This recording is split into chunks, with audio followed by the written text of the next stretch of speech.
Everything that we think we know and assume about how we manage people may just be changing. Indeed, it is a changing world, and the two major levers, artificial intelligence and geopolitics, imply an alertness, especially at highest levels of corporate governance, to many rethink implications. A different geopolitical environment is also now requiring a higher awareness of concepts like cybersecurity and active diversification of supply chains, thus ensuring resilience in various scenarios.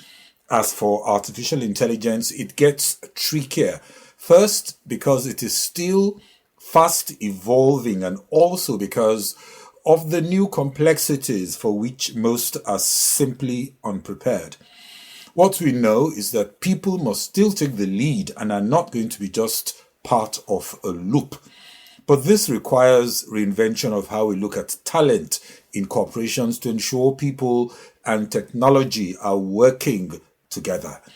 The winning organizations are therefore coming up with a different human plus AI talent model, which has completely reshaped much of the familiar legacy structures, also aiming to deliver re-envisioned possibilities beyond the old landscape.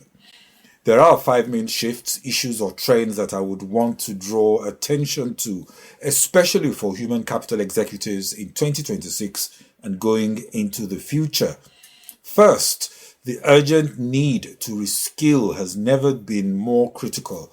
Implementing AI implies at least 40% of the workforce need to reskill over the next 3 years, translating to 1.4 billion people of the 3.4 billion in the global workforce.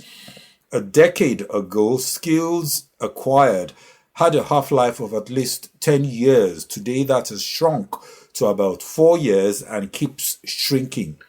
That means 50% of what you know gets outdated or useless in 4 to 5 years' time, and in some cases, half-life is just 2 years. This means classroom learning is no more fit for purpose in most cases and being replaced by extensive self-learning and learning embedded in daily workloads. Artificial intelligence models can enable dynamic real-time skill gap analysis and enable skill gap bridging solutions which are fast replacing static legacy training room models. Second, we had discussed in many previous episodes the new reality of a changing pyramid in the workplace as the demand declines acutely for entry-level and support-type tasks, which used to be handled by lower-level entrants. These tasks are increasingly replaced by artificial intelligence with far improved accuracy. But then, how do you get your middle-level staff scaled in areas they should have picked up during assignments in junior levels if those assignments are now automated? This implies rethink of competence models, job content, job valuation, and skill building interventions, especially on how to embed these interventions on a more dynamic basis in daily work loads. Third, there is a trend of not just doing our HRM better or finding ways to upgrade aspects of talent management. What we are seeing is a complete reinvention of talent. This is a fundamental rethink, also enabled by new technologies, the same technologies driving the need for the rethink. Reinvention, according to a recent Accenture publication on the theme, requires fresh and shared clarity on what is value and focus on new possibilities in terms of measurable transformational performance outcomes. Artificial intelligence only makes sense if people work to deliver new value that more than justifies the investment. The clarity on how this can be done must be evident to people if they are to be carried along with any reinvention. Reinvention could also imply revisiting team structures and enabling new flexibilities as AI enables a different level of collaboration. AI platforms also enable more nimble talent mobility, allowing people to be moved to where they are needed as soon as required and for no longer than required. All the flux requires leaders comfortable with the ambiguity who can foster an environment of curiosity, innovation, and cooperation and know how to dismantle traditional organization silos. Fourth, workforce planning was once static. Now it is more dynamic. Skills and roles are now shifting in real time. Legacy HR structures will hold back progress as new AI tools expose gaps between how fast the business and technology are evolving and how slowly talent systems are adapting. All these are opportunities as almost all talent reinventors have a new talent strategy integrated and enabled with new AI tools through a strong AI and HR tie-up. As work becomes more fluid, the ability to quickly match skills, assess team fit, and flag risks like burnout are now being supported with artificial intelligence. Artificial intelligence HR platforms help to effect an internal first mobility strategy as talent becomes more scarce. A fifth shift is the transition from job security to focus on skill security. Retaining the skills you need to have and motivating them requires a different culture and more humble leaders who prioritize coaching and excel in elevating human potential and communicating with empathy. Employee feedback is now more continuous, replacing old static models. New 360-degree sentiment assessments, reports, and analysis are feeding into new pay for value and performance models.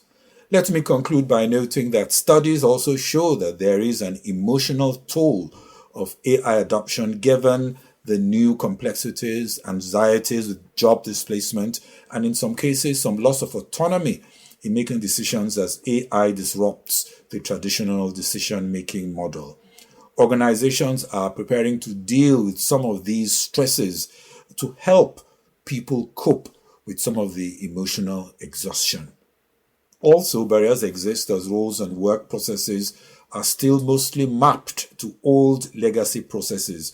So you have many with systems still linked to pre-AI era performance models, and many cultures are married to the past with deep-seated preferences which can work against effective AI adoption, thus working against the value leap you want to see. Hello, this is Global Business Insights, where we look at the world from a business perspective and bring analysis and updates that help to navigate the context. Novo Nordisk shares increased by over 5%. That was on Friday, following data indicating that its weight loss medication has sustained strong demand despite the recent introduction of Eli Lilly's competing product, Foundayo. Eli Lilly's pill was launched earlier this month, while Novo Nordisk's Wegovy pill became available in the United States in early January. Based on data cited by analysts, Foundayo recorded approximately 3,700 prescriptions during its second week post-launch, whereas Wegovy reached more than 18,000 prescriptions in its second week. The size of the US market for weight loss medications gives Eli Lilly some advantage also as new America First strategies aim to protect the market. Senator Thom Tillis, a Republican from North Carolina who sits on the banking committee that approves Federal Reserve nominees, yesterday confirmed that he will support Kevin Walsh's appointment as the next Fed chair. Tillis had previously blocked a vote to move forward with Walsh's nomination due to the Justice Department's probe of Chair Jerome Powell, whose term ends on May 15. The probe has since been dropped. Tillis had said the DOJ's investigation was a serious threat to the central bank's independence and would have had devastating consequences for U.S. financial systems and the markets worldwide. Elon Musk is taking Sam Altman and OpenAI to court in California, alleging the company abandoned its original non-profit mission after he left in 2018. Musk seeks over $134 billion in damages for OpenAI's charitable arm, while OpenAI and Microsoft call his claims unfounded and see it as an attempt by a competitor to weaken their position. To other news, mainly on the geopolitical front, Donald Trump and his cabinet were quickly evacuated from the White House Correspondents' Association dinner after gunfire erupted near the Washington Hilton hotel. Authorities detained the suspect and the event was cancelled. It was reported that a Secret Service officer had been shot but was saved by a bulletproof vest. The Washington Hilton, the sprawling hotel complex in Northwest DC, where the incident took place, was also the location of the attempted assassination of former U.S. President Ronald Reagan in 1981.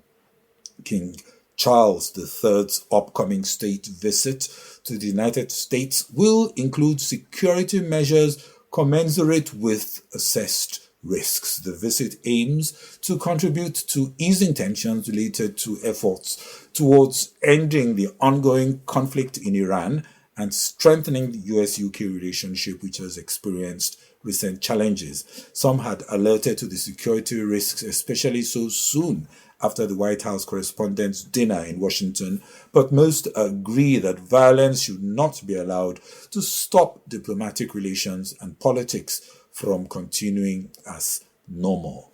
President Trump had earlier cancelled the planned visit of Steve Witkoff and Jared Kushner, two of his envoys, to Pakistan, after Iranian officials indicated that peace talks would not involve direct negotiations. Instead, Iran's Foreign Minister Abbas Araghchi held discussions with Pakistan's Prime Minister Shehbaz Sharif and Army Chief Asim Munir in Islamabad.